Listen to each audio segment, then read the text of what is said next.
Ok, alors nous allons commencer par une intro un peu particulière, donc pour une partie un peu particulière. Une intro qui va d'abord nous emmener au présent, donc en gros euh, à la dernière partie, en quelques secondes, avant de nous envoyer dans le passé. Parce que c'est dans le passé que nous allons vivre cette partie, que nous allons jouer cette partie. Nous allons jouer cette partie quelques jours avant le mariage d'Albarad et Lily, et donc quelques jours avant les cendres d'Inumeria. Le climat était déjà tendu, mais c'était moins oppressant, moins terrifiant qu'après les cendres d'Enimeria. Je lance la cinématique. À tout de suite. Ce sont des flashs, des visions terrifiantes.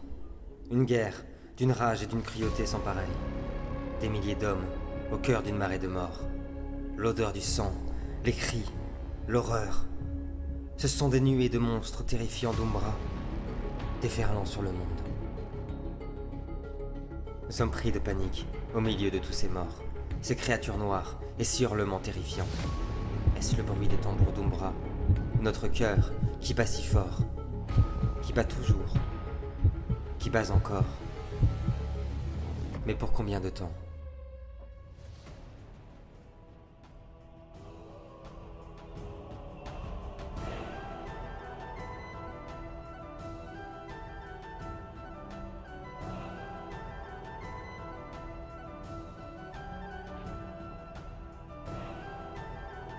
La ferme de Barbarta est pleine de vie.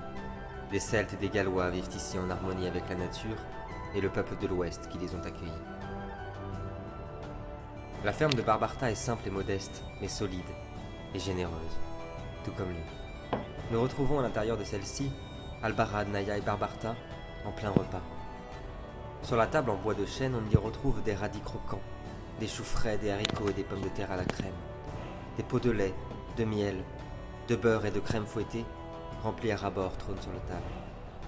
Et la bière, ou la bière celte, coule à flot. La cheminée de la maison crépite doucement. C'est une parenthèse dans cette folie. C'est un moment spécial entre trois frères d'armes. Entre trois amis, oui. Trois amis, je crois.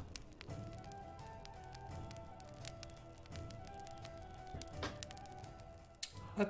Les garçons, nous sommes donc quelques jours avant le mariage de Lily et Albarad. Nous sommes dans la ferme de Barbarta qu'il a fait installer dans l'ouest. Nous sommes avec Naya, Albarad, Barbarta et Lily qui est là également. Et au moment où nous allons commencer cette partie, nous surprenons des éclats de rire, tandis que vous mangez, vous buvez cette bière celte qui est si appétante. Et on surprend donc des éclats de rire et une discussion sur l'avenir de l'Ouest. Lily, donc, est là aussi. Elle est très fatiguée, mais rigole, rit aux larmes, tout en tenant son ventre. Et au moment où nous commençons cette partie, où je vous laisse intervenir, un léger silence s'installe, un léger blanc, comme si malgré les rires, vous aviez repris conscience que si votre amitié est fidèle, forte, qu'elle survivra sans doute à toutes ces épreuves, vous êtes quand même souvenu que nous y sommes, qu'il n'y a plus moyen de faire marche arrière, et un léger blanc s'installe. Lily se lève, caresse ton épaule, Albarad, t'embrasse sur la tête et te dit je vais me coucher. Et elle te chuchote juste à l'oreille, je suis fatiguée, je vais y aller. Je pense que c'est le bon moment pour eux. Et elle s'en va, et en s'en allant, elle vous regarde, toi et Barbarta, Naya. Bonne soirée les garçons. Bonne Abusez pas soirée, trop Lily. de la bière. Dans 3 jours, on se marie. Albarad aussi. On se Calme-toi rattrapera là. à ce moment-là. Ou pas. Et puis elle s'en va, elle monte en fait, parce que ce soir vous dormez tous ici, dans la ferme de Barbata, ça vous arrive. Le roi de l'Ouest n'aime pas forcément les dorures et les fourrures du château, il aime tout autant venir ici. C'est un peu votre QG secret. Et je vous donne la parole, j'appuie sur lecture. Barbarta est toujours dans son silence, il vous regarde. Lui aussi a compris ça. Que peut-être qu'autour de cette table, un ou plusieurs ne pourraient en effet ne pas survivre à tout ça. Et votre amitié devient pas un fardeau, mais presque pesante dans ce climat, parce que Une faiblesse. Les gens vont penser à leur, voilà, les gens vont penser à leur survie, mais vous êtes incapable d'imaginer ne pas donner votre vie pour l'un de vous trois, quoi. Si, si. Hmm. C'est à vous, je vous écoute.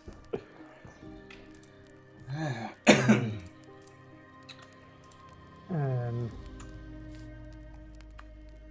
Tu sais, je regarde Lily partir. Je- Il y a une petite chose que je dois vous dire pour la suite. Quoi donc? Euh, J'insiste sur un point. Ce que je m'apprête à vous dire ne doit pas sortir d'entre ces murs. C'est primordial. Tu vois Barbarta aussi qui, du coup, reprend son air sérieux. Ça coûte comme ça, mais tu peux tout nous dire, Albi. Comme vous le savez, dans quelques jours, Lily et moi accéderons au pouvoir. Nous avons déjà eu cette discussion, vous le savez. Aucun de nous deux ne souhaite accéder à un tel poste. Comme Barbarta. Tu sais, le destin décide de choses pour nous. Et on n'a pas forcément notre mot à dire. Moi, ce n'est pas le pouvoir, mais c'est simplement ma vie. Il en va de même pour ma vie. Je n'ai pas choisi toutes ces vérités, tout ce rôle de Denaya. Il semble qu'on l'ait choisi pour moi, avant même que je vienne au monde. Je comprends, mais je ne crois pas vraiment au destin. Ce qui importe, c'est que Lily et moi avons pris une décision. Si nous avons la chance de survivre à cet hiver qui va nous tomber dessus, nous remettrons le pays sur pied, car qu'importe à quel point nous sommes préparés, les pertes seront lourdes pour tout le monde. Mais une fois que ceci sera fait, nous abdiquerons. Ce sera la fin de la lignée de l'Ouest. Et tu comptes laisser le royaume de l'Ouest dans les mains de qui? Vois-tu, depuis mon adolescence, à la cour de Bavière, j'ai pesé le pour et le contre. J'ai vu tout ce que pouvaient faire les lignées royales. Et le bilan est vraiment, vraiment mauvais. Je ne veux pas te dire le contraire. Alors, nous avons réfléchi à un système avec Lily. Quelque chose de nouveau. Un système où le peuple déciderait lui-même. Encore Quelque faut-il chose qu'il qui- soit éduqué et au courant de ces choses-là. Le système n'est pas encore parfait et je doute qu'il le sera un jour. Mais il s'améliorera au fur et à mesure. J'ai confiance dans le peuple de l'Ouest. Je pense Ça- que tu peux. Cela fait un an environ maintenant que nous avons mis Doline dans la confidence. Et avec l'aide de Lily, pendant que je m'occupais des affaires courantes du royaume, elles ont recruté des gens, issus de toutes les strates de la société, et même parmi les réfugiés. Des gens qui avaient des choses à apporter et qui pensaient la même chose que nous. Mhm. Je pense que je peux que t'encourager sur cette voie-là. Je pense que les lignées ont fait beaucoup de mal. Cependant, il faut bien garder quelque chose en tête. Le peuple de l'Ouest, aujourd'hui, est de confiance. Ils portent le feu. Eux aussi. Mais c'est un gros risque que de leur donner le pouvoir. Ils peuvent très bien être corrompus aussi par la suite. Il faut rester à garder un peu tout cela. Regarder de loin. Je pense que c'est notre rôle aussi, si nous sommes encore là. Je suis intimement persuadé qu'ils comprendront la justesse de ce système.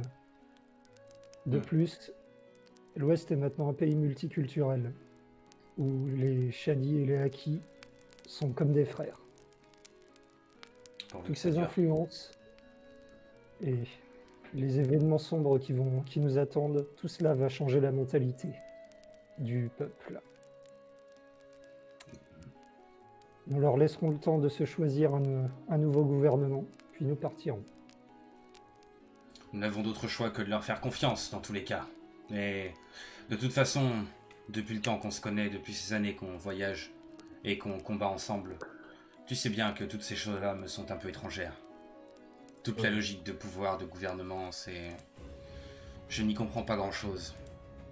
Je m'y suis fait. Encore aujourd'hui, j'apprends jour après jour. Mais je pense qu'il est temps de laisser les royaumes des hommes être dirigés par les hommes. Et uniquement par les hommes, pour les hommes. Quand tu dis ça, tu vois Barbarta qui tient sa chope, qui regarde et fait ça c'est bien dit mon ami.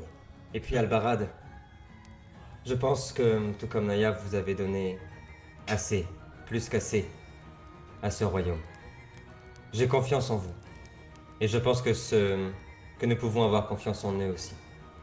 Nous étions là à la bataille d'Ilwenda. Nous étions là à toutes les autres aussi. Nous avons vu, comme dit Naya, que derrière ces hommes, il y avait autre chose encore. Ils portent encore ce feu. J'ai confiance en eux. Autant que j'ai confiance en vous.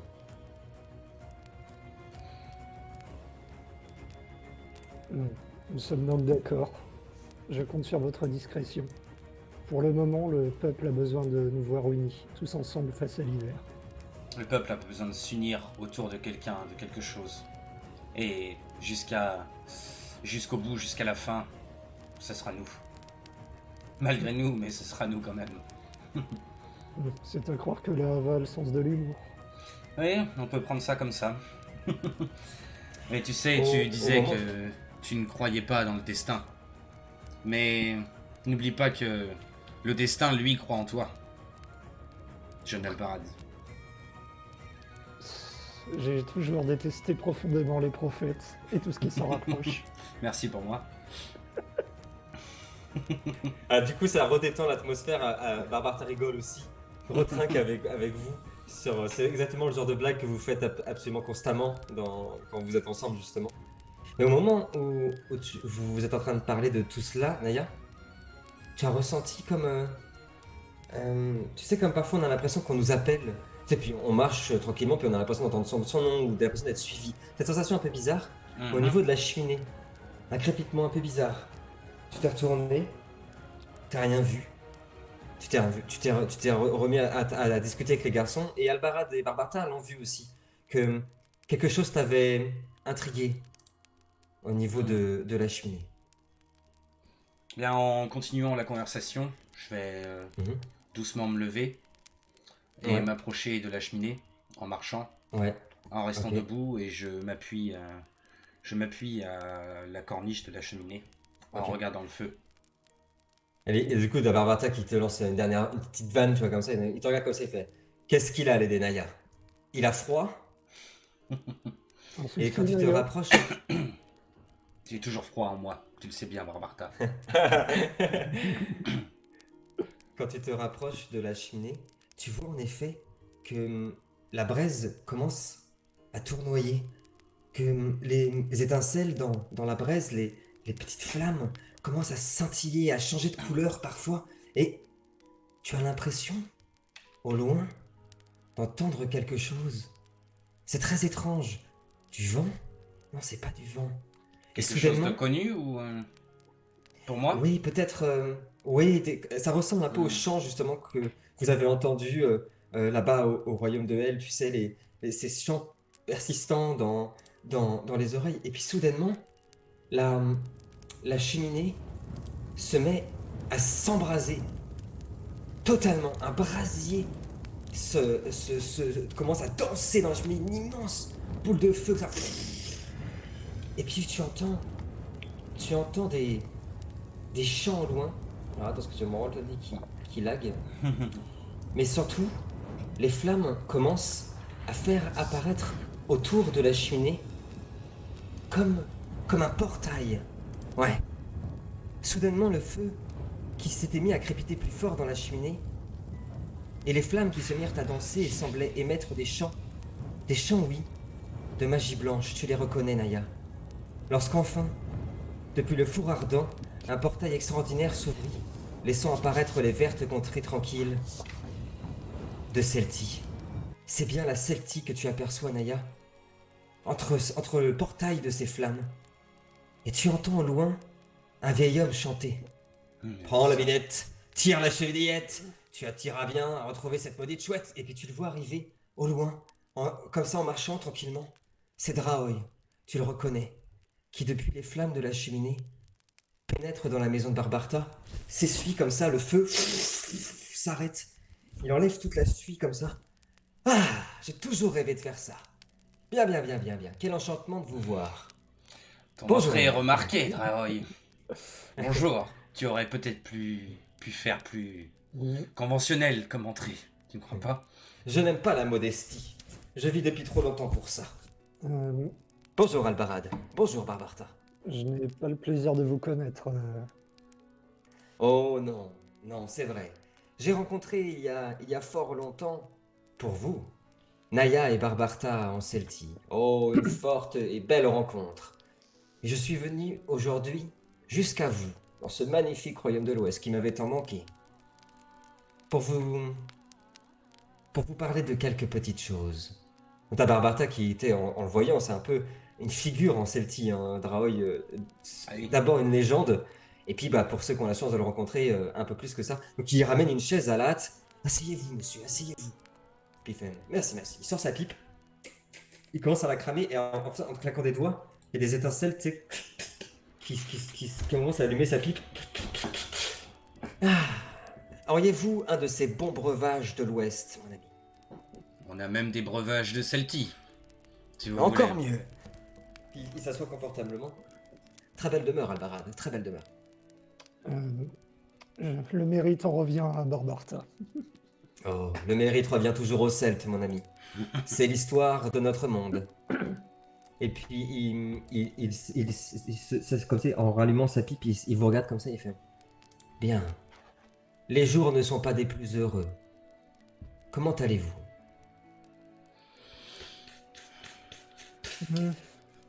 Bien serait mentir. Mais Merci. ça pourrait être pire. Hmm. Je comprends. Ces heures sombres touchent à leur fin, Naya.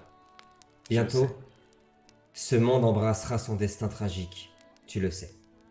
Cela demandera des sacrifices et beaucoup d'entre nous devront accepter d'y laisser cette vie-là. Il y en aura d'autres, ne vous inquiétez pas. Barbarta, toi le fils de Celtie, l'ours qui défend et protège, tu es un roc solide, mais il viendra un temps, et celui-ci est prochain, où ton destin te rattrapera, mon ami, pour guider ce peuple et pour le sauver. L'esprit de la terre a choisi un roi, et ce n'est pas celui qui porte son épée. Puis il refume comme ça. Albarad, futur roi de l'Ouest. La malédiction qui pèse sur ton royaume et sur toi pourrait bientôt être levée. 3 années avant la fin, t'ont-ils dit. C'est bougre, sans ne penser à l'ultime sacrifice. Il arrivera l'heure où, pour sauver les tiens, le sang des rois de l'Ouest sera libéré du mal d'Umbra. Ce jour arrivera, Albarad, lorsqu'un roi à l'Ouest, moins cupide que les autres, abandonnera sa couronne pour un autre. Un espoir pour l'Ouest, de revoir fleurir les roses. Et vu le regard que te porte les Denaya, il est possible que ce temps soit enfin arrivé pour le peuple à l'Ouest. Et puis il se plonge dans un silence, vous voyez, beaucoup plus méditatif, il commence à baragouiner quelque chose. Non, c'est pas... Oui. Si, ce serait bien de... Je ne sais pas. Et il se remet à te regarder, Naya. Naya, mon ami, tu as fait tant de choses pour ces hommes. Tu as même délaissé ta propre existence pour eux. Les pierres devront être détruites, Naya. Cela est ta responsabilité. Les pierres devront être détruites à la porte des destins, au cœur du royaume de Hel. C'est là que les architectes et les bâtisseurs ont forgé le grand artefact. Il se trouve au sommet du siège, le siège de glace de Tiamat. Elles devront être réunies là-bas, où la mort sur le monde étendra son manteau. Les 10 devront être détruites avant que l'unique ne soit plongé dans le cœur de Tiamat. C'est l'unique voie pour arrêter l'hiver. Mais prends garde à l'épée de Tiamat, ce Bénof, car il ne craint ni le fer, ni les glaces, ni le feu. Il ne connaît aucune douleur. Il sera votre plus féroce adversaire, mes amis. Et c'est dans l'équilibre des choses que résidera sans doute la clé de ce combat. Et vous le voyez, qui traficote dans son long manteau. Ah, oui, les voilà, les voilà. Un instant. Et il sort un joli drap, un joli voile de soie qu'il te tend, Naya. Mhm. Voilà le cadeau que je suis venu t'apporter, Naya. Un cadeau. Voyons voir. Qu'est-ce donc? J'ouvre les draps. Quand tu l'ouvres, Naya, tu vois qu'il y a à l'intérieur 5 colliers. 5 colliers qui sont à la fois magnifiques et à la fois, comme tous les trucs qui sont faits par Draoï, rafistolés, tu sais, avec tout ce qu'il peut trouver dans la avec forêt. les Donc c'est à la bras, fois voilà, c'est à la fois superbe et en même temps assez comment dire, basique, quoi. Ces 5 colliers ont une pierre sur lesquelles sont gravées les 23 runes du Futark. Il te regarde à nouveau. Ces colliers devront être portés sur votre chemin jusqu'au royaume de Hel, et particulièrement jusqu'au siège de Tiamat. Ils vous permettront d'être constamment reliés, même dans la folie du royaume de Hel, et de ne pas subir trop, car ma magie ne saurait défaire celle de Tiamat, ne pas subir trop l'engeance de la magie de l'hiver. Car aucun homme ne pourrait survivre à cette énergie si intense au cœur du royaume de Hel. Si vous portez ces colliers, vous pourrez survivre assez de temps, je l'espère, pour la détruire. Nous le ferons. Tu sais, Draoï, je ne t'apprends rien, mais j'ai fait une promesse. Plusieurs, à vrai dire. Mais j'ai fait la promesse d'aller jusqu'au bout, de donner jusqu'à ma vie pour sauver cette humanité. Cette humanité à laquelle je ne croyais même plus, mais qui n'a cessé de me surprendre par sa volonté, sa flamme qui brûle encore. Et j'ai fait la promesse, tout comme j'ai fait la promesse à Albarad, de le mener jusqu'à son but, de le guérir, de lever cette malédiction, et d'emmener tous ses compagnons jusqu'au cœur des glaces pour détruire Tiamat et ses pierres. Et je ne compte pas en déroger. C'est une promesse sur ma vie. Voilà pourquoi j'ai mis ma vie de côté. Car mon existence même réside dans cette destruction et ce combat. Tu vois Draoï qui met sa main, qui est très très grande, qui est toute dévorée par le temps. C'est un immortel, hein, et nul ne saurait dire quel âge a Draoï, mais sans doute au moins un millénaire. Et ses mains sont pleines de terre, pleines de moisissures dans les ongles, mais il la pose comme ça sur ton épaule et fait: cela fait longtemps que je n'ai pas rencontré un immortel aussi sage, un homme aussi sage, un acquis aussi sage. Et vos amis, Naya, ont autant de chance que ces hommes de vous compter parmi eux. C'est le grand fleuve qui le veut. Si la va le veut, nous réussirons. Il se lève comme ça. Bien. Une dernière chose. Cette mission, l'ultime, sera sans doute la dernière pour beaucoup d'entre nous. Le temps nous sera compté. Le temps vous sera compté. L'hiver est bientôt arrivé à son apogée. Et sans doute que lorsque vous aurez récupéré la dernière pierre qui vous manque, il ne vous restera qu'un temps infime. Et peut-être même que les énergies du grand fleuve même ne pourront soutenir autant d'énergie. Et peut-être qu'avant la chute de notre monde, peut-être qu'avant la chute de Tiamat, qui je l'espère aura lieu, nous devrons connaître le plus grand cataclysme de notre temps. Mais n'oubliez pas, comme l'a dit Naya, le destin du monde sera là où va l'Indien. Et il se lève comme ça. Et on repart dans Celti. Allez, à bientôt les amis, hein. Et puis il fait comme ça, on envoie toute la poussière à tout, et le portail se rouvre dans les flammes. Ah oui, qu'est-ce que j'aime ce sortilège. Et il rentre dedans, Adieu, vieil homme. et il est tapé. Le silence revient, dans la maison. Je vous laisse un dernier instant si vous voulez échanger. Albarad particulièrement, puisque Naya vient de parler, si tu veux dire quelque chose. Naya aussi, bien sûr, mais je vous donne la parole.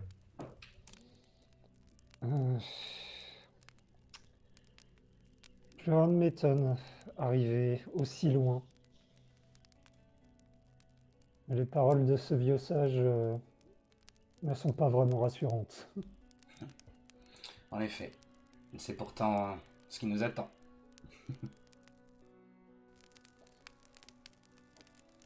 Et vous voyez Barbarta qui vous regarde et fait « En attendant, nous allons célébrer le mariage de notre ami.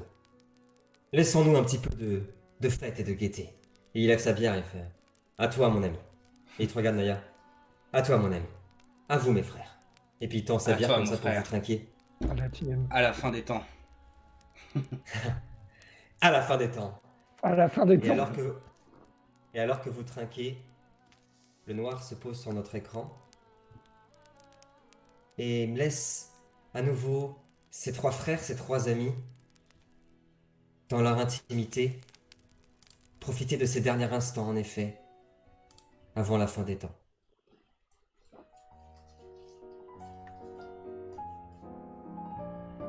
Ne sauras-tu jamais, misérable poète, vaincre la lâcheté du rêve et des amours, au vent du sort contraire accoutumer ta tête, comme tous les vivants, lutter dans la tempête, ou te croiser les bras, sans crier au secours.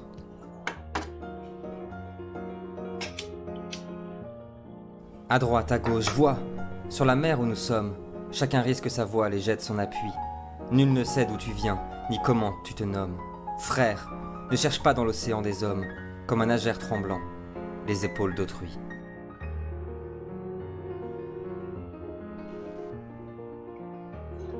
Et ne t'indigne pas de leur indifférence. Hélas, ils ont chacun leurs membres à nourrir. Chacun répond au cri de sa propre souffrance. Il n'est qu'un bien commun, la divine espérance. Le reste est la curée. Il faut mordre ou mourir. Songe que l'homme est nu, la terre très avare, et fatal ce combat des fougueux appétits. L'or n'est pas le doux lait que le sein nous prépare. Le plus prompt s'est saisi, le plus fort s'en empare. Il roule puissamment sous les ongles hardis, pendant que cette foule au grand marché s'écrase. Tu n'entends ni sa voix ni le bruit de ses pas. Tu la laisses courir et ton âme en extase, immobile et profonde, exhale comme un vase un parfum qui t'enivre et ne te soutient pas.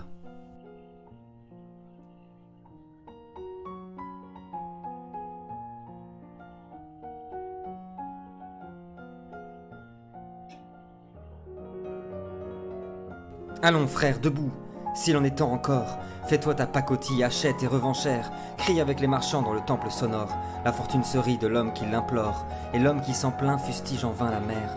Si la vie à tes yeux ne vaut pas cette épreuve, je n'en puis t'ablâmer, mais épouse ton sort. Fais comme Ophélia, ceins ta tunique neuve, orne ton front souris et glisse au gré du fleuve, vers Dieu, vers l'infini, dans l'oubli de la mort.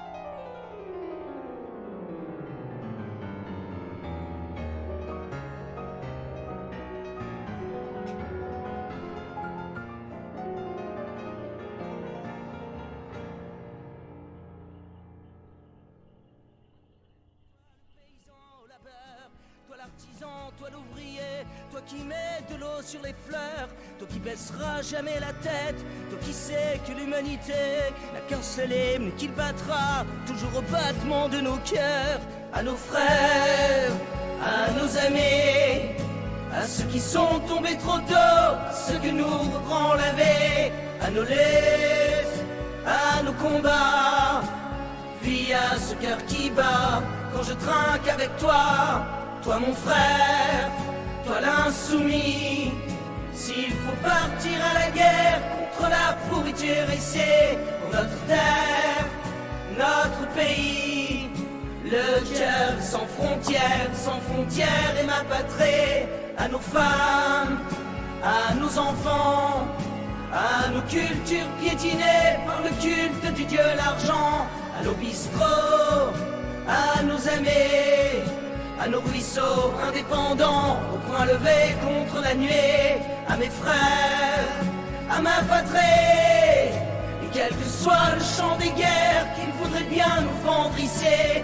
Frangin, la terre est sans pays, elle est sans Dieu puis sans drapeau, que la lumière contre la nuit.